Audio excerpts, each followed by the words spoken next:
2 Samuel chapter 10. Some time afterward, the king of the Ammonites died, and his son Hanun succeeded him.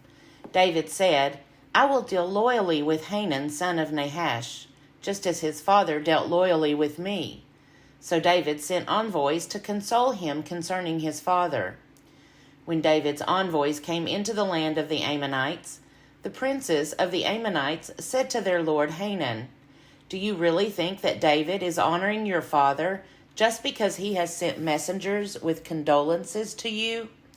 Has not David sent his envoys to you to search the city, to spy it out, and to overthrow it?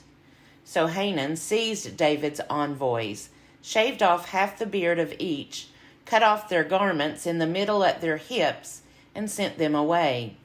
When David was told, he sent to meet them, for the men were greatly ashamed. The king said, Remain at Jericho until your beards have grown, and then return.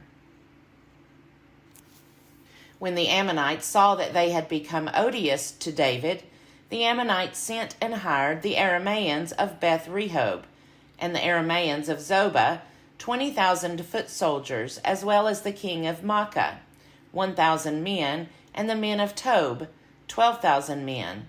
When David heard of it, he sent Joab and all the army with the warriors. The Ammonites came out and drew up in battle array at the entrance of the gate. But the Arameans of Zobah and of Rehob and the men of Tob and Maacah were by themselves in the open country. When Joab saw that the battle was set against him both in front and in the rear, he chose some of the picked men of Israel, and arrayed them against the Arameans. The rest of his men he put in the charge of his brother Abishai, and he arrayed them against the Ammonites.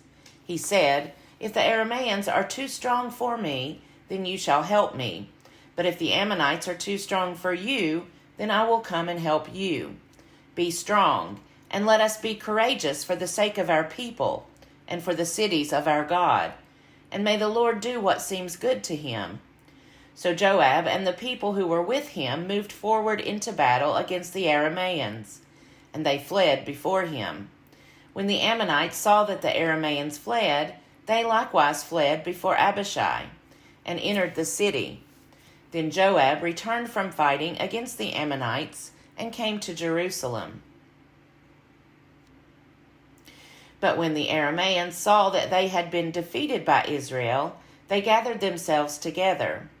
Hadadezer sent and brought out the Arameans who were beyond the Euphrates, and they came to Helam, with Shobach, the commander of the army of Hadadezer, at their head. When it was told David, he gathered all Israel together, and crossed the Jordan, and came to Helam. The Arameans arrayed themselves against David, and fought with him. The Arameans fled before Israel, and David killed of the Arameans 700 chariot teams, and 40,000 horsemen, and wounded Shobach, the commander of their army, so that he died there. When all the kings who were servants of Hadadezer saw that they had been defeated by Israel, they made peace with Israel, and became subject to them. So the Arameans were afraid to help the Ammonites any more. 2 Samuel chapter 11. In the spring of the year, the time when kings go out to battle, David sent Joab with his officers and all Israel with him. They ravaged the Ammonites and besieged Rabbah, but David remained at Jerusalem. It happened late one afternoon, when David rose from his couch and was walking about on the roof of the king's house, that he saw from the roof a woman bathing. The woman was very beautiful. David sent someone to inquire about the woman. It was reported, This is Bathsheba, daughter of Eliam, the wife of Uriah the Hittite. So David sent messengers to get her, and she came to him, and he lay with her. Now she was purifying herself after her period. Then she returned to her house. The woman conceived, and she sent and told David, I am pregnant. So David sent word to Joab, Send me Uriah the Hittite. And Joab sent Uriah to David. When Uriah came to him, David asked how Joab and the people fared, and how the war was going. Then David said to Uriah, "Go down to your house and wash your feet."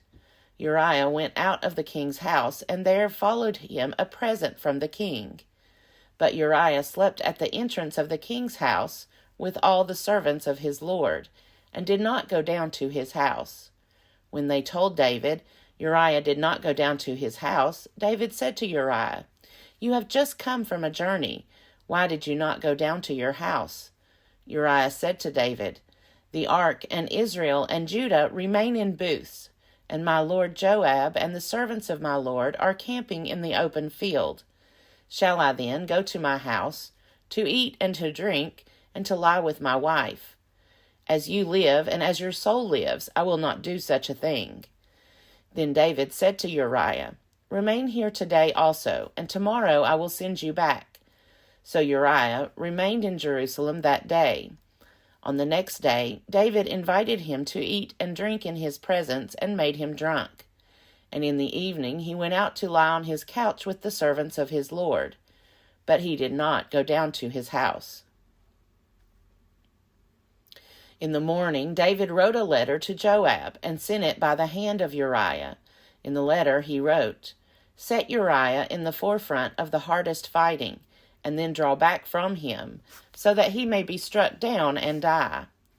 As Joab was besieging the city, he assigned Uriah to the place where he knew there were valiant warriors. The men of the city came out and fought with Joab, and some of the servants of David among the people fell. Uriah the Hittite was killed as well. Then Joab sent and told David all the news about the fighting, and he instructed the messenger, "When you have finished telling the king all the news about the fighting, then, if the king's anger rises, and if he says to you, 'Why did you go so near the city to fight? Did you not know that they would shoot from the wall? Who killed Abimelech, son of Jerubbaal? Did not a woman throw an upper millstone on him from the wall, so that he died at Thebez? Why did you go so near the wall?' Then you shall say, 'Your servant Uriah the Hittite is dead also.'" So the messenger went and came and told David all that Joab had sent him to tell. The messenger said to David, "The men gained an advantage over us, and came out against us in the field, but we drove them back to the entrance of the gate. Then the archers shot at your servants from the wall. Some of the king's servants are dead, and your servant Uriah the Hittite is dead also." David said to the messenger, "Thus you shall say to Joab, 'Do not let this matter trouble you, for the sword devours now one and now another. Press your attack on the city, and overthrow it, and encourage him.'" When the wife of Uriah heard that her husband was dead, she made lamentation for him. When the mourning was over, David sent and brought her to his house, and she became his wife, and bore him a son. But the thing that David had done displeased the Lord. 2 Samuel chapter 12. And the Lord sent Nathan to David. He came to him and said to him, "There were 2 men in a certain city, the one rich and the other poor. The rich man had very many flocks and herds, but the poor man had nothing but one little ewe lamb, which he had bought. He brought it up, and it grew up with him and with his children. It used to eat of his meager fare, and drink from his cup, and lie in his bosom, and it was like a daughter to him. Now there came a traveler to the rich man, and he was loath to take one of his own flock or herd to prepare for the wayfarer who had come to him. But he took the poor man's lamb, and prepared that for the guest who had come to him. Then David's anger was greatly kindled against the man. He said to Nathan, "As the Lord lives, the man who has done this deserves to die. He shall restore the lamb 4-fold, because he did this thing, and because he had no pity." Nathan said to David, "You are the man. Thus says the Lord, the God of Israel, I anointed you king over Israel, and I rescued you from the hand of Saul. I gave you your master's house and your master's wives into your bosom, and gave you the house of Israel and of Judah. And if that had been too little, I would have added as much more. Why have you despised the word of the Lord, to do what is evil in his sight? You have struck down Uriah the Hittite with the sword, and have taken his wife to be your wife, and have killed him with the sword of the Ammonites. Now, therefore, the sword shall never depart from your house, for you have despised me, and have taken the wife of Uriah the Hittite to be your wife. Thus says the Lord, I will raise up trouble against you from within your own house, and I will take your wives before your eyes, and give them to your neighbor, and he shall lie with your wives in the sight of this very sun.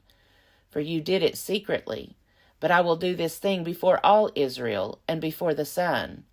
David said to Nathan, I have sinned against the Lord. Nathan said to David, Now the Lord has put away your sin. You shall not die.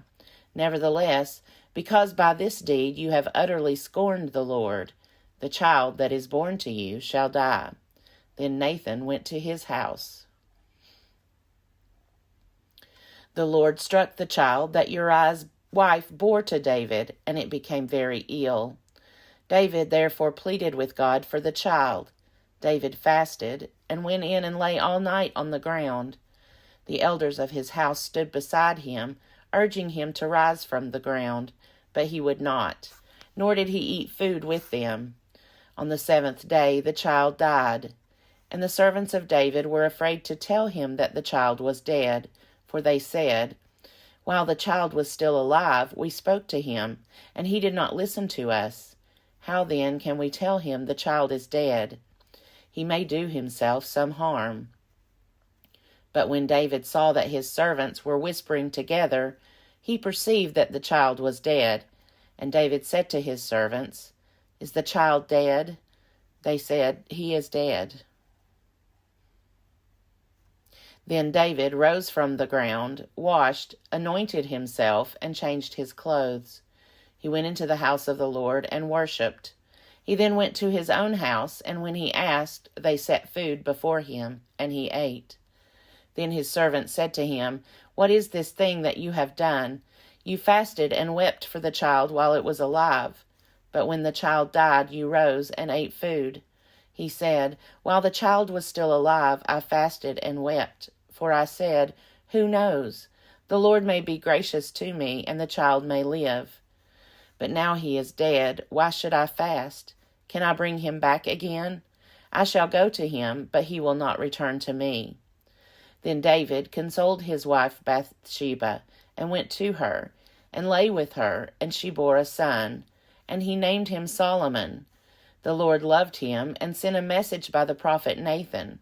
So he named him Jedediah because of the Lord. Now Joab fought against Rabbah of the Ammonites, and took the royal city. Joab sent messengers to David, and said, I have fought against Rabbah. Moreover, I have taken the water city. Now then, gather the rest of the people together, and encamp against the city, and take it. Or I myself will take the city, and it will be called by my name. So David gathered all the people together, and went to Rabbah, and fought against it, and took it. He took the crown of Milcom from his head. The weight of it was a talent of gold, and in it was a precious stone, and it was placed on David's head. He also brought forth the spoil of the city, a very great amount.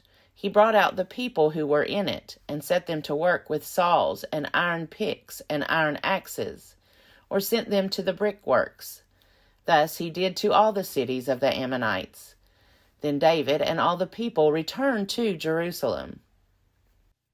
2 Samuel chapter 13. Some time passed.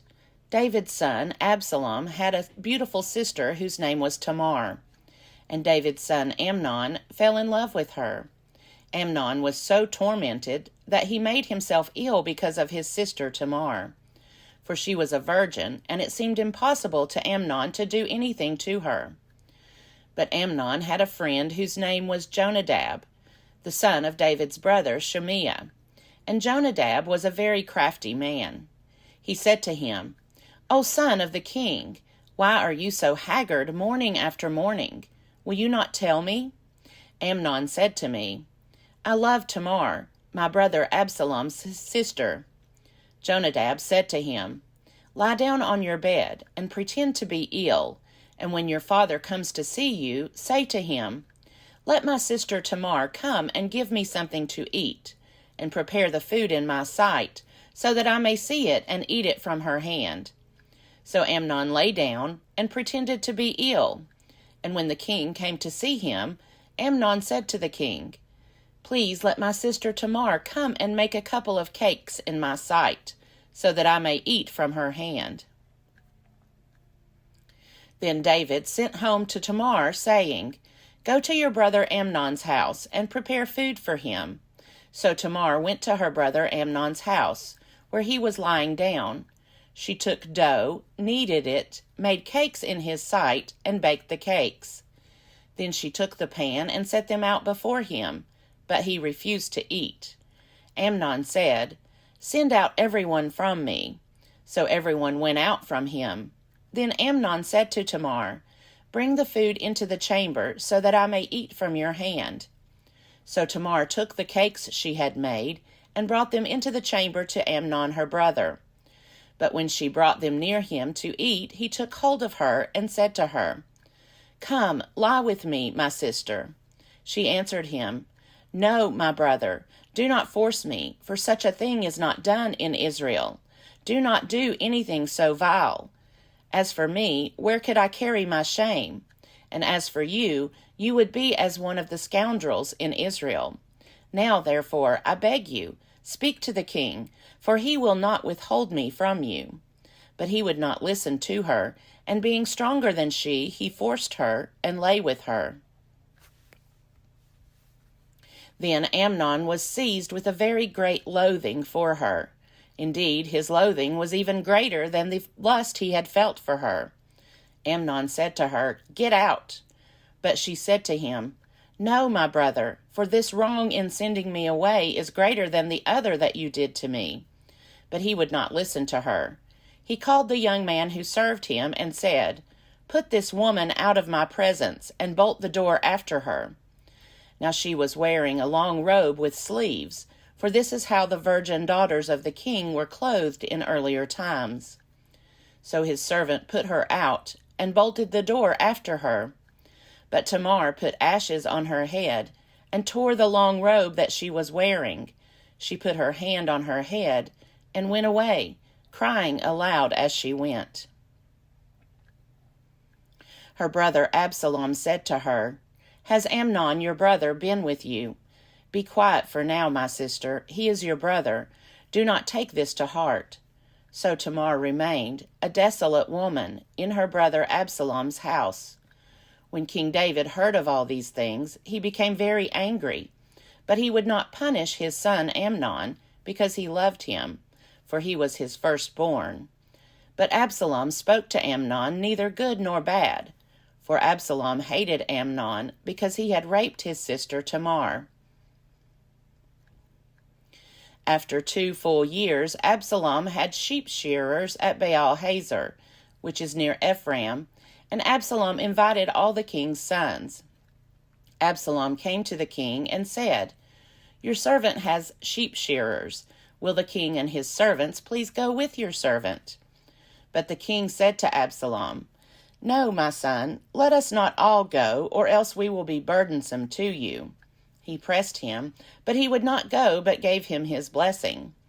Then Absalom said, "If not, please let my brother Amnon go with us." The king said to him, "Why should he go with you?" But Absalom pressed him until he let Amnon and all the king's sons go with him. Absalom made a feast like a king's feast. Then Absalom commanded his servants, "Watch when Amnon's heart is merry with wine, and when I say to you, 'Strike Amnon,' then kill him. Do not be afraid. Have I not myself commanded you? Be courageous and valiant." So the servants of Absalom did to Amnon as Absalom had commanded. Then all the king's sons rose, and each mounted his mule and fled. While they were on the way, the report came to David that Absalom had killed all the king's sons, and not one of them was left. The king rose, tore his garments, and lay on the ground, and all his servants who were standing by tore their garments. But Jonadab, the son of David's brother Shimea, said, "Let not my lord suppose that they have killed all the young men, the king's sons. Amnon alone is dead. This has been determined by Absalom from the day Amnon raped his sister Tamar. Now, therefore, do not let my lord the king take it to heart, as if all the king's sons were dead, for Amnon alone is dead." But Absalom fled. When the young man who kept watch looked up, he saw many people coming from the Horonaim road by the side of the mountain. Jonadab said to the king, "See, the king's sons have come, as your servant said, so it has come about." As soon as he had finished speaking, the king's sons arrived, and raised their voices and wept. And the king and all his servants also wept very bitterly. But Absalom fled and went to Talmai, son of Ammihud, king of Geshur. David mourned for his son day after day. Absalom, having fled to Geshur, stayed there 3 years. And the heart of the king went out, yearning for Absalom, for he was now consoled over the death of Amnon. 2 Samuel chapter 14. Now Joab, son of Zeruiah, perceived that the king's mind was on Absalom. Joab sent to Tekoa and brought from there a wise woman. He said to her, "Pretend to be a mourner, put on mourning garments. Do not anoint yourself with oil, but behave like a woman who has been mourning many days for the dead. Go to the king and speak to him as follows." And Joab put the words into her mouth. When the woman of Tekoa came to the king, she fell on her face to the ground and did obeisance, and said, "Help, O king." The king asked her, "What is your trouble?" She answered, "Alas, I am a widow. My husband is dead. Your servant had 2 sons, and they fought with one another in the field. There was no one to part them, and one struck the other and killed him. Now the whole family has risen against your servant. They say, 'Give up the man who struck his brother, so that we may kill him for the life of his brother whom he murdered, even if we destroy the heir as well.' Thus they would quench my one remaining ember, and leave to my husband neither name nor remnant on the face of the earth." Then the king said to the woman, "Go to your house, and I will give orders concerning you." The woman of Tekoa said to the king, "On me be the guilt, my lord the king, and on my father's house. Let the king and his throne be guiltless." The king said, "If anyone says anything to you, bring him to me, and he shall never touch you again." Then she said, "Please, may the king keep the Lord your God in mind, so that the avenger of blood may kill no more, and my son not be destroyed."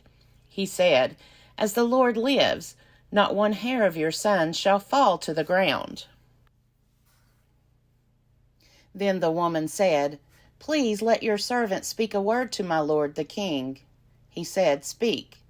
The woman said, "Why then have you planned such a thing against the people of God? For in giving this decision the king convicts himself, inasmuch as the king does not bring his banished one home again. We must all die. We are like water spilled on the ground, which cannot be gathered up. But God will not take away a life. He will devise plans so as not to keep an outcast banished forever from his presence. Now I have come to say this to my lord the king, because the people have made me afraid. Your servant thought, I will speak to the king. It may be that the king will perform the request of his servant. For the king will hear, and deliver his servant from the hand of the man who would cut both me and my son off from the heritage of God. Your servant thought, the word of my lord the king will set me at rest. For my lord the king is like the angel of God, discerning good and evil. The Lord your God be with you. Then the king answered the woman, Do not withhold from me anything I ask you. The woman said, Let my lord the king speak. The king said, Is the hand of Joab with you in all this? The woman answered and said, As surely as you live, my lord the king, one cannot turn right or left from anything that my lord the king has said. For it was your servant Joab who commanded me. It was he who put all these words into the mouth of your servant. In order to change the course of affairs, your servant Joab did this. But my lord has wisdom like the wisdom of the angel of God, to know all things that are on the earth. Then the king said to Joab, Very well, I grant this. Go, bring back the young man Absalom. Joab prostrated himself with his face to the ground and did obeisance, and blessed the king. And Joab said, Today your servant knows that I have found favor in your sight, my lord the king, in that the king has granted the request of his servant. So Joab set off, went to Geshur, and brought Absalom to Jerusalem. The king said, Let him go to his own house. He is not to come into my presence. So Absalom went to his own house and did not come into the king's presence. Now in all Israel there was no one to be praised so much for his beauty as Absalom. From the sole of his foot to the crown of his head there was no blemish in him. When he cut the hair of his head, for at the end of every year he used to cut it, when it was heavy on him, he cut it. He weighed the hair of his head, 200 shekels by the king's weight. There were born to Absalom 3 sons and 1 daughter whose name was Tamar. She was a beautiful woman. So Absalom lived 2 full years in Jerusalem, without coming into the king's presence. Then Absalom sent for Joab to send him to the king. But Joab would not come to him. He sent a second time, but Joab would not come. Then he said to his servants, Look, Joab's field is next to mine, and he has barley there. Go and set it on fire. So Absalom's servants set the field on fire. Then Joab rose and went to Absalom at his house and said to him, Why have your servants set my field on fire? Absalom answered Joab, Look, I sent word to you, Come here, that I may send you to the king with the question, Why have I come from Geshur? It would be better for me to be there still. Now let me go into the king's presence. If there is guilt in me, let him kill me. Then Joab went to the king and told him, and he summoned Absalom. So he came to the king and prostrated himself with his face to the ground before the king. And the king kissed Absalom.